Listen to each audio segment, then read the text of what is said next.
firepower and rain. I might just be a spectator doing laps on the side, you know.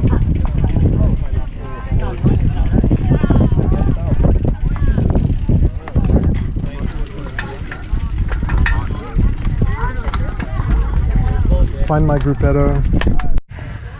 Matt. Yeah, I didn't win for you. I'm sorry. There was a lot of people talking about you. And I was like, I know that guy. Okay, before I blow the whistle, I want to have a moment of silence for 9/11. I will get the silence and then I'll do Riders Ready and I'll blow the whistle. Is that okay? If we Glenn, when she blows the whistle, start.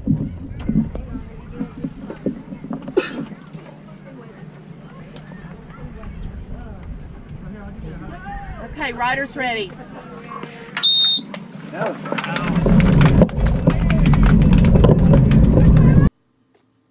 Welcome to my last Tuesday night crit of the 2018 season. This was the A race and the last one, and these guys are racing for the Cash Cup. At least two of the teams were. My team was not in contention for this $1,000 bonus to the team that gets the most points over the season in the A and B races. But anyway, this particular race, all the heavy hitters, well, not all the heavy hitters, but many of the heavy hitters on the local scene were out, including guys that don't normally come up north to do this particular crit.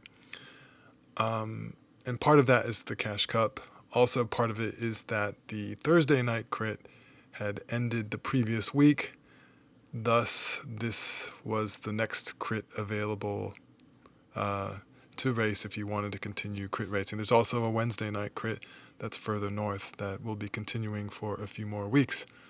But anyway, of significance in this particular crit was the presence of the Vegan Cyclist. So if you're on YouTube and you're into cycling and racing and stuff, you've probably heard of him. He's in Northern California. He has a very nice channel. He does great work with his videos. He puts a lot of time editing ideas. He's got, he does some great stuff. I saw the work he did and I thought, boy, there is no way I would ever do that much work for my videos, and certainly that continues to be the case. So anyway, when one of my friends said, hey, Vegan Cyclist, and this was out of the blue, is going to be at this particular crit, he's going to be there, I thought, oh, I wasn't planning to race, but I thought, I don't want to miss out on racing with the Vegan Cyclist. That would be kind of fun. So I decided to come out for it, and there he was at the very beginning. He was there in front of me. You could see him at the very beginning. And that's about the only time I saw him during the race, other than the times that I got lapped. So I was lapped once, and then the last lap I was lapped a second time. So I don't like the rain. I don't like racing in the rain. I don't trust my tires. I'm on 23s. I actually lowered the pressure this time, lower than I normally do. It was at 100 PSI, but I didn't anticipate that it was going to rain. And just didn't really have any trust in my tires. I knew that most guys here are going to be on 25s or larger with lower pressures. So what they're doing doesn't mean that I can necessarily do it. And I just didn't have confidence in going around these turns of sliding out. I'm an old guy. I don't want to get injured. I don't want to go to the hospital. I don't want to slide out for 30th place. So I don't have the experience that a lot of these guys have. I'm arguably one of the least experienced guys in this particular field. So I guess you could say I wussed out related to the rain. So I would have loved to have been in the pack. I would have loved to stay on. I would have loved to be somewhat in the mix. I wouldn't be in the mix for being anywhere near the front or winning or anything like that, but just to be in the regular group, I would have liked that. So you can see that I'm in the process of getting dropped, and I was in the process of getting dropped really in the first straightaway when I just let gaps open and didn't go hard. So, as it is, that's how it is. So anyway, the point of me talking about this particular, doing a vlog for this is not really to describe this race, but in some respects, you can look at this particular footage to see how not to race in the rain, which is to say, you've got to trust your lines. You've got to trust what the other guys are doing. You got to stay on wheels. You can't just start coasting through the corners like I'm doing. Right here, I almost went off the road because I took the line wrong and then didn't trust myself to lean over a little further and take the turn a little more acutely. That was probably the worst moment. I took the turn and then I screwing up the group and guys are yelling at me and it's no fun. But I kept going to the end. For no particular reason other than it's the last race. I paid my $25. I figure I better get a workout in at least. So I keep going. But anyway, the point of this vlog isn't really to talk about this race. I just thought I would summarize my entire season and what happened in the season. And I guess it's a little bit for me to talk about, but I guess, is there something that I learned that could be applicable to your approach that you could learn from? When I say you, I'm talking about whoever is listening to this, of which I have no idea. And, this is not something where I feel like I have any particular wisdom, nor that anyone should care. If you care, great. If you get something out of it, great. But, there's something to be said for learning from other people's mistakes and also from their successes. So, to recap things, this was my second season ever racing. Last season was my first season racing. And I was someone that had spent a lot of time thinking about racing. I guess you could say I probably thought about racing first in about 2004. I started riding a bike in about 2002. And when I say I thought about racing, I thought about the idea of racing. I thought about the idea of being fast, but I didn't do anything to get fast. I was the kind of rider that would ride about maybe 1,500 miles over the late spring into the early fall, and then I'd quit, put my bike away, play basketball. And a big achievement for me would be doing a 100-mile rally in 20 miles per hour average or better, which I did achieve a couple, three times. And so I wasn't sniffing racing. I didn't, I went out and visited a couple of crits, took some photos, but that's the only extent I went at that time. Then I took a break off the bike for various reasons I won't get into here from about, let's see, it was about 2007, 2006 to, when was this? I can't remember. Was it 2007 to 2014? Like 7 years, basically, of not riding my bike. Maybe a little bit less than that. But anyway, I started riding again in 2014, just at the invitation of one of my friends who uh, retired from his job, so in his 60s. The guy who originally got me started in 2002, and I just started going with him and a couple of his buddies and started riding again. And no intention to race or do anything, but just knew that I was horribly out of shape, and I started enjoying riding again. And I was riding, and then I picked up and found that there were some group rides in my area and kept going and going. So fast forward, I've gotten fitter, I've gotten faster, and I made kind of a breakthrough in my fitness in 2016 when I started doing one of the faster group rides in my area. And then I'm in the same group ride as guys who are like Cat 4s, maybe a couple Cat 3s. And I'm thinking, maybe I have something I can race. Maybe I'm fit enough or fast enough that I can race. So fast forward to 2017, and I started doing a couple of crits. I didn't do very many, but I got second place in my very first crit, which was a pretty amazing result for me, given no experience in the big field and everything. A little bit of luck as well, no doubt, in that particular outcome. And I did pretty well. Quickly upgraded to a Cat 4 after 4 races, so upgraded early. And then, my very last secret, i.e. Cat 4-5 race of that season, I won, and then I just kind of packed it up. So I'd done a total of 14 crits in something like 7 or 8 races. So in other words, some days I did 2 crits in a row, like the C crit and the B crit. So not very much experience, but a little bit of success at this low level of racing, Cat 4. And I hung it up and for the season, and this was the end of May. I hung it up, and there were, it wasn't a physical reason for me to hang it up. It was mental. And I wasn't, well, for one, I felt like I'd proven to myself what I wanted to prove to myself, and that continuing to race in that category in the secret wasn't going to do me any good. Plus, I got a little bit busy. But one of the very strong factors for me not being interested in racing was the lack of a team dynamic in the crit that I was doing, in this crit, on the Tuesday night crit. So my team that I was on is based in Dallas, more in East Dallas for that matter, not North Dallas. And this is way north of East Dallas. So most of the crits I raced in, I didn't have any teammates. And that wasn't fun. I didn't, it's just me racing by myself with a kit.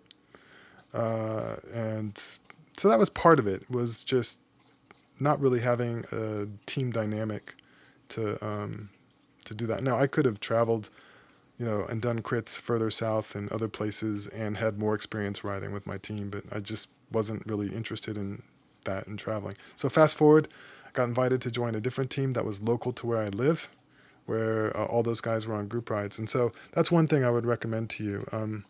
I don't know that it makes a ton of sense unless you're some kind of elite-ish rider, like you're Cat 3, Cat 2, Cat 1 Pro, whatever. Like, you know, then it could make sense to be on a team where half your teammates are across the state or they live 15 miles away or 20 miles away.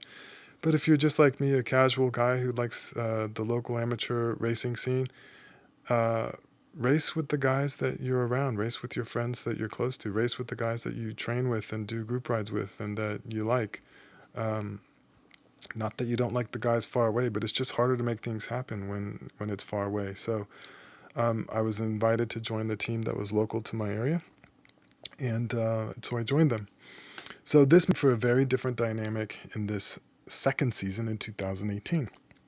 So I felt like in 2017 I peaked way too early in my fitness, and then had a downturn in fitness as I got away from interval training and so forth. So in 2018, I had the idea, at least in the back of my head, that maybe I should not try to peak in March.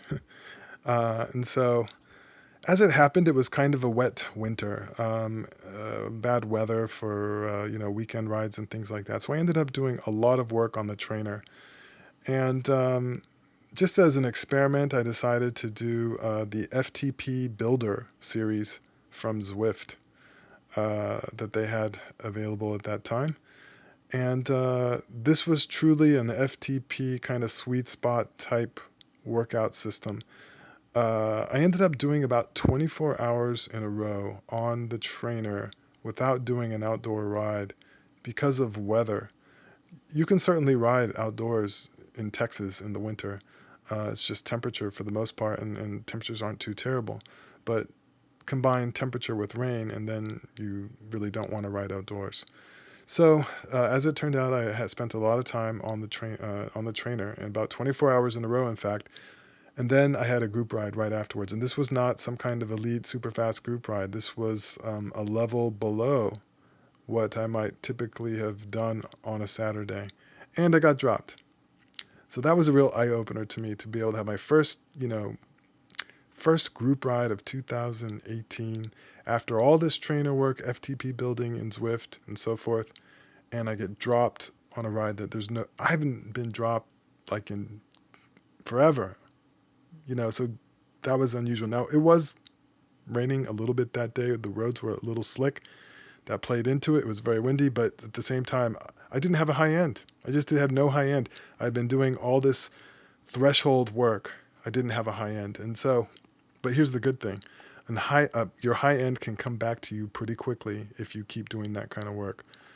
So one thing that happened this year was I did not overcook myself too early. I could peak later, and that did happen. I had disappointing early results in the crits, like being in these big fields, getting, having bad position, not moving up at the right times, and finding myself in dangerous, sketchy positions where I didn't feel comfortable. A couple of times in the crits, I actually went off the course into the grass.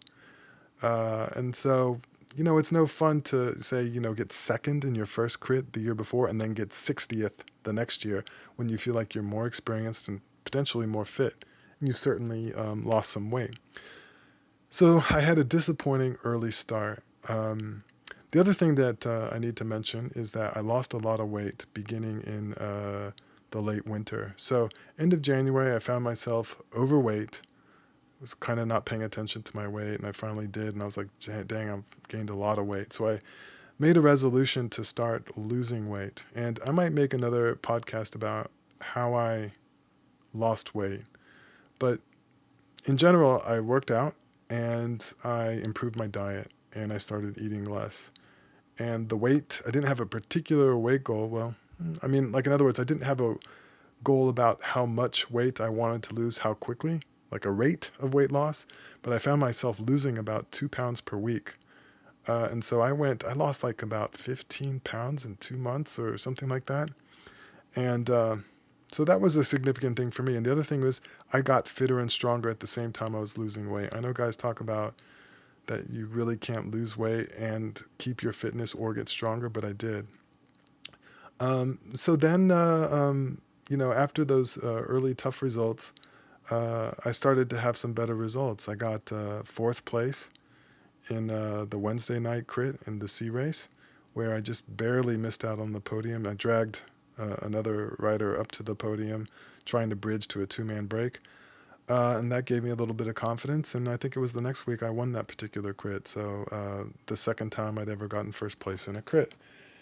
As the season went along, I kind of changed. At, at some point there, I decided that I wanted to try my hand at the A race and no longer do the C race. So I put in for an upgrade to Category 3 and was granted that. And started focusing more on the B race and the A races and the crits. And having the goal of also going for the Masters 40 plus racing. So that was really a strong goal of mine because a lot of the strong guys in my team are 40 plus, and I wanted to be able to ride with them and contribute as a teammate in those particular kinds of races. Um, and that happened. I was able to do that. I was able to be a member of the 40 plus team. Now, when I say a member, I only did two 40 plus events the entire year because didn't do any road races out of town, but I did a couple of local crits that were on the 40 plus calendar. And the first one I'll take a mulligan on because it started raining in the beginning of the crit, but I hung in there and got something like 13th or 14th place, mainly because a lot of people dropped out. And the second one I got, I think, ninth. I think I got 10th. And so that gave me a little bit of confidence, too, that I could do it. I could belong in the field. I wasn't completely outclassed. So that was fun. And so that I achieved one of those goals. One of the goals going into my season was to also be on a B crit podium. And that happened a couple of times for me. And I'm not bragging or anything, but it probably could have happened several more times if I'd focused more on it and raced more and not stopped racing the B race. But there were a lot of strong B racers, so it's certainly wasn't never a guarantee that I would ever get first place. But the race that I got second place, I was actually trying to lead out my teammate, and just as part of my lead out, got second place, and so that was kind of fun. So being able to race in the A crits, got a couple of fifth places. Nothing special. Uh, Nothing to write home about, but giving me a little more confidence that at least I can try to get into some of these fields and not just be totally always gapped or dropped. Now, I certainly got dropped many times, and I certainly I'm not at the level of the local elite racers. I am not at that level. But I can kind of mess around in the gruppetto and things like that, so that's kind of fun. Now, this gets a little bit to mindset, like why am I racing? And this is something that might be applicable to you where you might have some good results, and then when you don't get good results, you find it very frustrating, and you start doubting yourself, and you wonder why you're doing it, and so forth. So if you go from the mindset of results, which I think is wrong, you shouldn't have the mindset of results. Now, you might be thinking that's loser talk. And to some degree, I'll agree with you, it is loser talk. if you know, but I would say the winning isn't everything, because I don't think anybody cares if you win. Nobody cares if I win. Now, I'll get some, kudos. I'll get some thumbs up on Facebook. Uh, I'll get some hearts on Instagram, whatever. My mom might say something. Might. Probably won't. I don't think she said anything about my prior races. Um, my dad might say something. Probably won't. If you look back at results from 5, 6 years ago in the crits you're racing, does anybody care about those results? Are they talking about them? You look at those lists, and most of the people aren't racing anymore. At least when I've looked at those lists and compared them to what's going on now, there's very little crossover in just 5 or 6 years, even though there's guys racing that are in their 40s and 50s and 30s and so forth. Um, so if nobody cares about the results, why should I care so much about the results? Why shouldn't I care more about the process of the experience? So that was the major change for me in 2018, is that I decided I would not focus on the results. I would focus on the process, meaning I would focus on growing. I would focus on having fun and having an experience I liked. It's no fun to go on a race when you feel anxious. You feel just like you're not going to enjoy it. And that did happen to me at times. So if you don't feel like you're going to enjoy it, why do it? Um, so the mindset was really important to me. And that doesn't mean I didn't try hard. It doesn't mean I didn't try to win. It doesn't mean I didn't try to put in efforts to help my teammates get results. After all, it is a game of getting results, but it's a game. But it's a game that can lead to personal growth and fun and friendship, and that's, I think, the most important thing. Um, One thing that also made 2018 a lot of fun for me was the aspect of team dynamics. So everything changes when you're on a team, especially if you're on a team where you like the people and they like you, and there's things you can do together as a team. So I didn't really get that experience in 2017, partly out of my fault and partly just because I lived far away from my team. Um, but in 2018, I got a lot of that experience, and again with guys that are much more experienced than me, so I could learn from them. So, for example, in this shot right here, there's two guys in the orange bibs that are one's up first on in this group, and the other one's third. They're teammates, and both of them are much more experienced than me. The guy who's third wheel, Bobby, he has gotten on the podium, I don't know, like 25 times this year. That may not be an exaggeration. The guy first wheel, Carlos, there, he's been a great example of someone that is not selfish. He will sacrifice himself for his teammates. And that's a really important thing on a team, to have somebody set the example of sacrificing his own results for the results of the team, because that doesn't always happen. Um, People can be looking out for their own results and not looking out for their team. But it's a great thing when you start to think, okay, there's more than one way that I can contribute to calling something successful.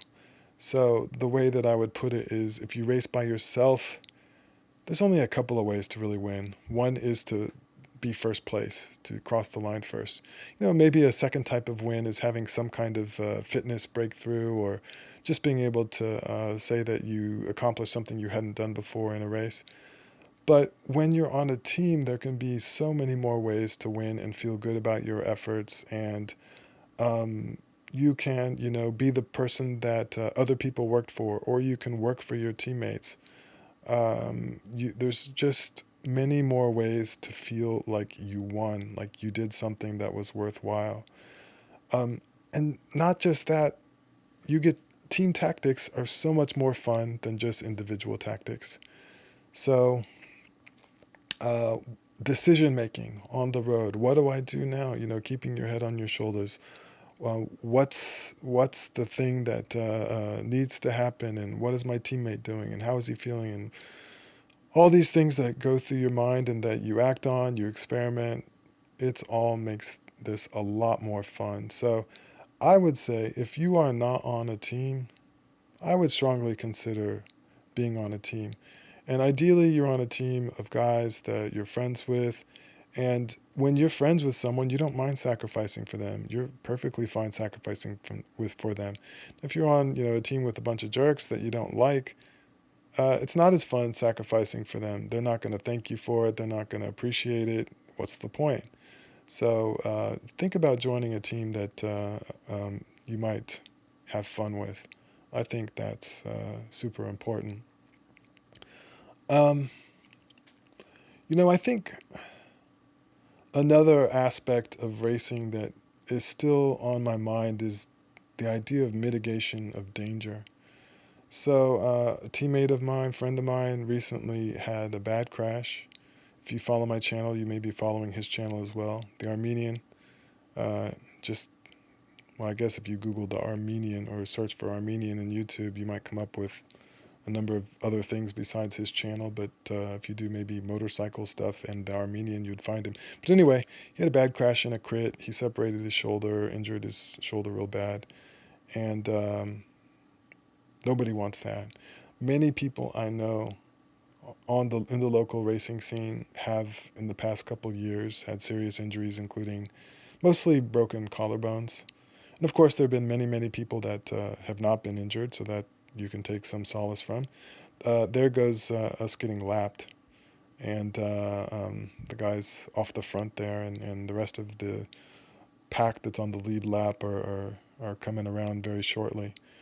And there's a cadence rider trying to get in. He's lapped, and he was in our group. There's nothing against the rules to join up with those guys. He can't do work for them, but for a teammate. But at this point, some guys in our group yelled at him to get back and stay out of that group. Um, but anyway, uh, uh, talking about danger, I don't like danger. I'm risk averse. And so you could say, well, if you're so risk averse, why do you ride bikes? Why do you ride bikes outside? Why do you race? Why do you go on these hammerfest type rides? Um, why do you race in the rain? Why do you race crits? Uh, Fair questions. Um, all these things are somewhat dangerous. On the other hand, living a sedentary life where you don't get fit can be dangerous too. Um, so I like to, I would say that part of the reason I don't race more is mitigation of risk. So, for example, I don't really feel like racing in big races where there'll be a lot of guys who feel super motivated to send it and take risks in a race that are sometimes notorious for many crashes. I think I'll pass. Um, I probably don't race as much as some people because of my thoughts of risk and danger, where, if you just race a ton, you're more likely to get in a crash. Just law of averages. Of course, there are going to be some people that are much less likely to get in crashes because they're good bike handlers and they're more aware of the situations that are going on. Um, but even then, people can be unlucky, and you're just on the wrong wheel at the wrong time, and you go down. So uh, for some, you've to do this kind of racing, you have to be able to manage your anxiety about crashing and about injuries. And plenty of people have been injured in these races and have never come back to racing. And unless you've been in that situation, you really can't judge them for that. These injuries can be potentially pretty catastrophic. The worst, of course, would be a head injury, I think. Of course, being a paraplegic, as what has happened to the recent female track racer from Germany, that's pretty dang catastrophic as well. But for the most part, most people's injuries are broken bones, and those aren't a lot of fun either. Torn ligaments. Um, there have been a couple of broken hips this year among people I know. Of course, broken collarbones are the most common injury. So, you wonder about when your ticket might get punched for this kind of thing. And so uh, different people might handle this in different ways. I watched some of these videos from some of the sort of elite professional USA crit series stuff, and just how close they are together, how fast they go through those turns is just pretty amazing and looks very sketchy. And uh, I don't think I could do that. Um, One thing I noticed, I didn't bother to put speed data on on this video. Just got lazy about it. My power meter was not working because of the rain, so didn't figure it was worth the time to put that in. But one thing I noticed was that the guys who were on the lead lap and the guys who were in the top 10, some of these turns where I'm going through at 20 miles an hour, 22 miles an hour, so forth, they're going at 28, 29 miles per hour. Considering that I got dropped and obviously didn't do very well in this race, I still averaged, I think, over 25 miles an hour in this race, which was faster than I thought. But the guys who were on the lead lap and finished in the top 10 and so forth, top 20, averaged 28 miles an hour around this course, and it ended up being probably the fastest A crit of the entire series. Was this particular race in the rain, which is kind of amazing. Um, at the very end of the crit, I don't think this is in the video. Maybe it is. I forgot. I may have included my rear footage that where I got to say hi to Vegan Cyclist. So after the race finished, I was just coasting and 2 laps down to the guys. But anyway, I was just coasting and boom, there was Vegan right next to me. So I got to say hi to him. Nice guy. Uh, and hope he enjoyed his time in the Dallas area and riding around and doing this crit. I think he said he felt a little bit sketched out about the rain and the turns, but certainly he was less sketched out than me because he actually did the turns at full speed and stayed with the main group. Um, yeah, for me, the race is still going, but I'm in no man's land. There's no one near me, and a lot of the guys with me, I believe, dropped out. So I was trying to catch up with the couple of guys on Windsor ahead of me. I think one of them was a lap behind me, and maybe the other was on the same lap. Not sure. Doesn't matter. But at least it gave me a carrot to chase after, and I ended up catching up to them. So that was a small solace to really was not the greatest performance on my part. Um, so overall takeaways from what I learned in this season was don't peak too early. Don't, if you aren't the fastest and best or whatever at the beginning, don't worry about that. There's time. Keep working at it. Have the mindset of personal growth, about learning, about having a good time, about having a good experience. Let the results come when they come. And if they don't come, don't worry about it. If they do come, great, but don't overvalue it. Like I said before, nobody really cares. And so, you know, just value it as it is. Learn about racing with a team. Learn to enjoy team tactics. Sorry about that panting in the background. That's my dog, who has apparently got an itchy leg. And one thing I didn't talk about, but I think related to that, was how much fun it's been for me to do some of the Saturday group rides with teammates. So in this particular case, most of my teammates that were on one of the rides up north, most of them are on the 40 plus, 40 plus. So it's like a practice road race, and it's treated literally like a race with lattes for the top three, and that makes it a lot of fun. And so even though I haven't done a road race, I didn't do a road race all year, I felt like I got some practice in what a road race would be like, and I quite enjoyed it. I think it would be a lot of fun to do a road race.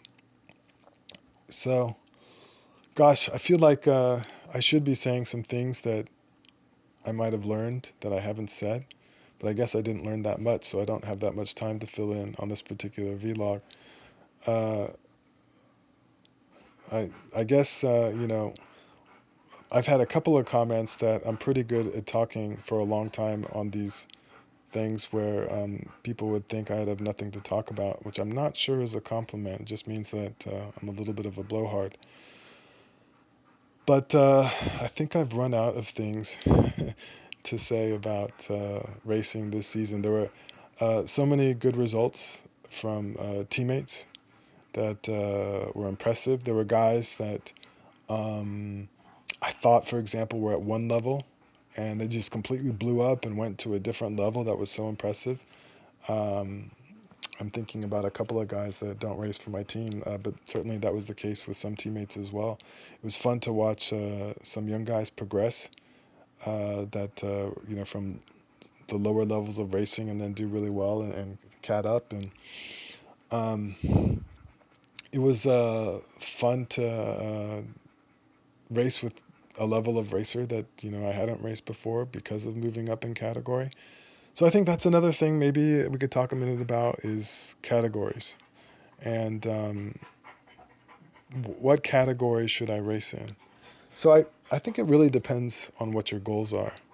So I've seen some guys be very patient and slow about going up in category to the point that they are criticized by other people in social media or perhaps to their face or behind their back.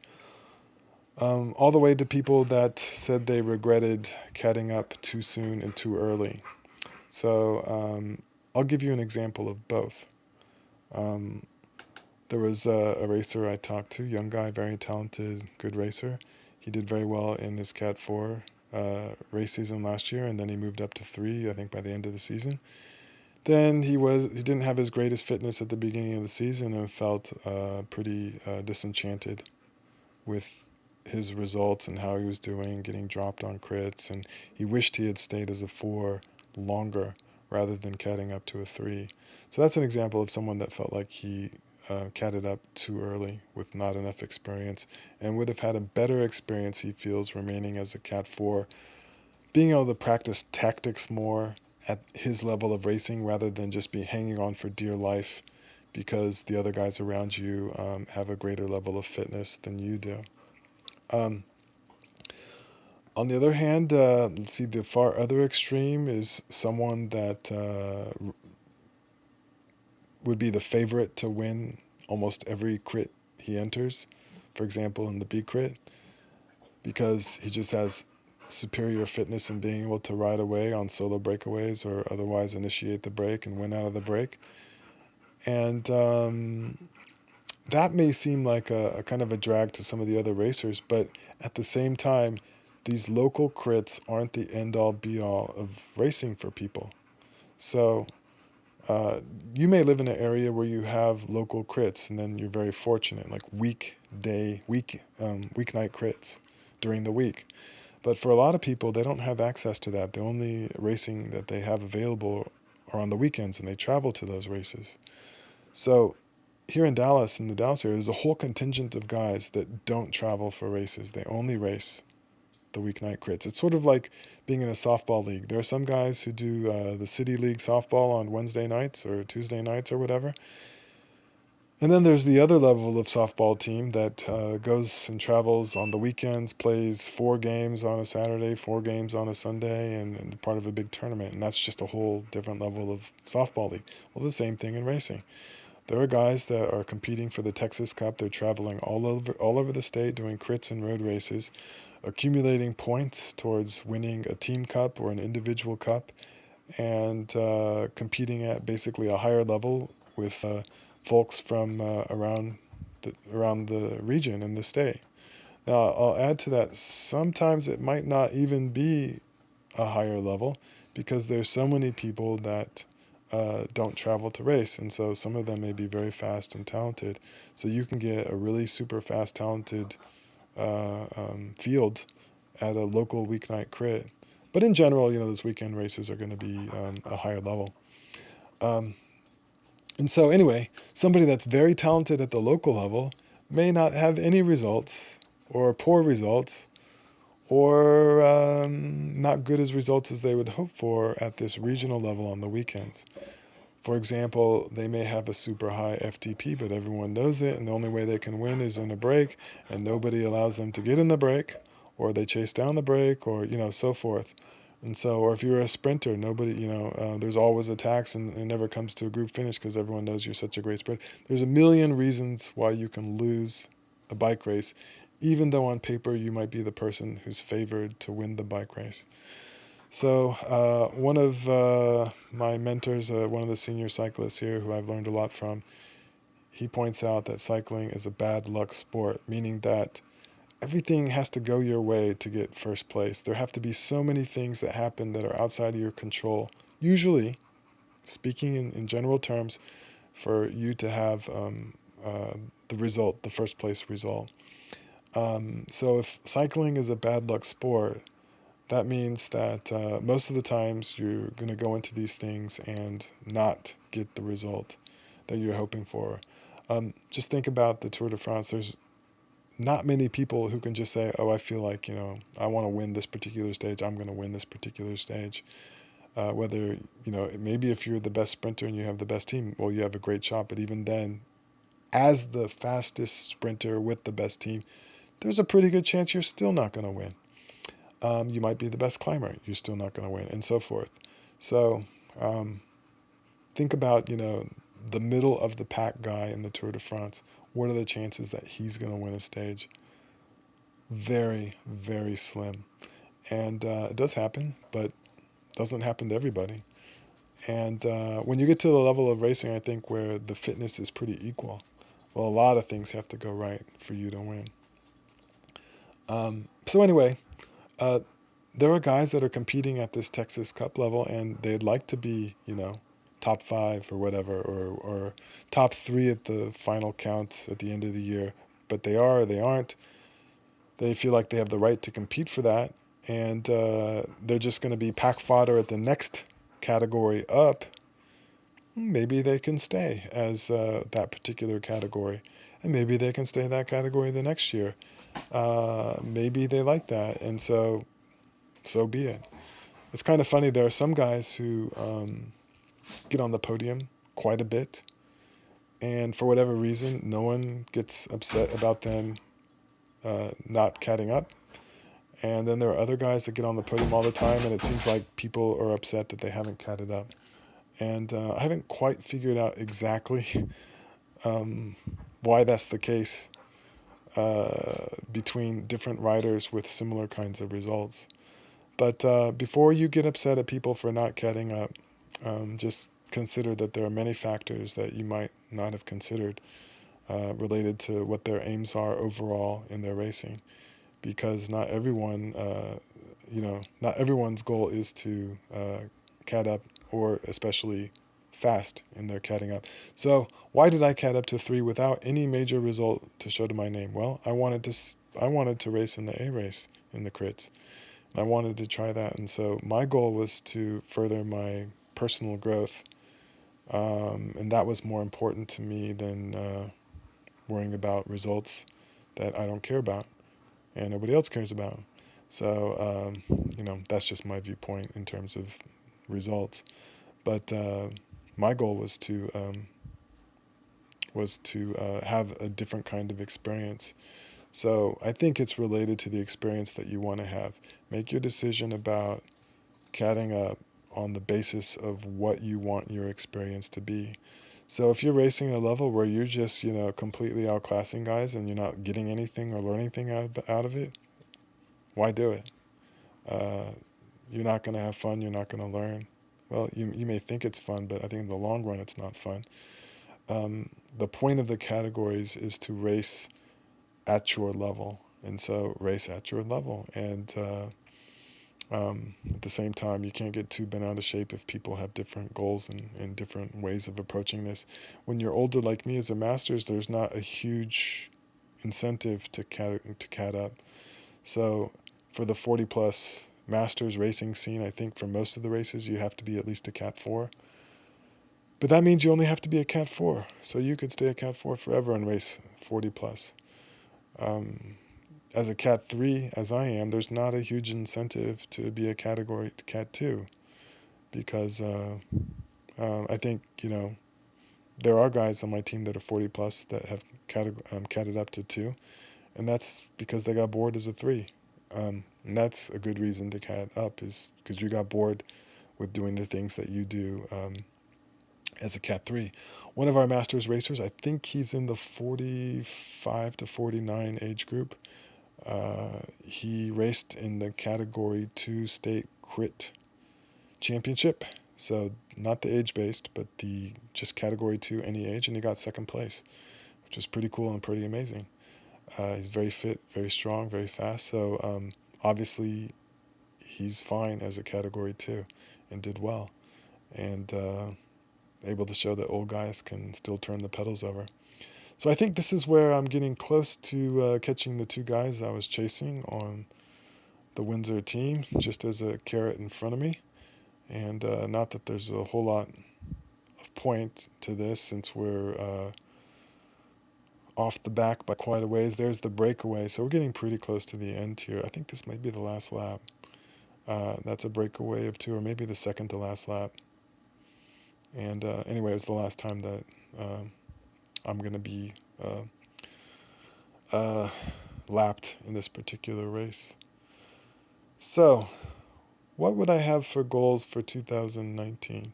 I don't know. Um, more experience, more fun. Um, I think I would like to have more fitness than I do now, and I think I would like to improve some of the mechanics of becoming faster, like more aero in my position, something I can work on. Um, Potentially, but mainly it's about having a better racing brain and doing a little bit more work to be a little bit more fit, which I think I can improve on. But I think we all hope that we have another level. Think maybe we have another level. It's very possible I don't have another level. This is the level. This might be the fastest I'll ever be. And who knows?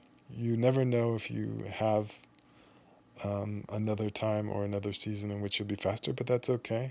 Hopefully, there's other things in life that are enjoyable and fun and full of growth. And even if you aren't getting faster, you can still be growing in your cycling. So, for example, I've got a friend that says, he was fastest in his 40s, and I think he's in his 50s now. And it's one reason he doesn't have a power meter, is he doesn't want to see his power declining over time. But, I think you can still, just because you're not as fast as you were 5 or 10 years ago, doesn't mean that you can't really achieve the best results for you. For example, you can improve during the season. You can measure how you're doing. And again, it would be a matter of not focusing on the past, but focusing on the present, and not getting caught up in PRs or power PRs or things like that. So um, I don't know how these guys sprinted on this stuff. I can't imagine trying to sprint on this wet stuff, pushing 1,000+ watts through a turn, etc. Would not want to do that. So that's the end of the race for me. I guess in a little bit here, I will say hello to Vegan, which I don't know if it's in the audio or not. My speakers on my computer are so terrible, I can't. It's so much bass, I can't hear anything. But maybe some voice comes through here. But yeah, if this quality of the vlog sucks, so be it. I've just been rambling. I meant to write some notes. Let's see. I wrote. Uh, let's see. 1, 2, 3, 4, 5, 6 things down. Vegan, last race, summation of season, mindset, approach, which I wrote next to that, winning. Of course, what I meant was also not winning, and team dynamics. So hope I covered those things. And that's it for this vlog. I will catch you guys some other time. Later.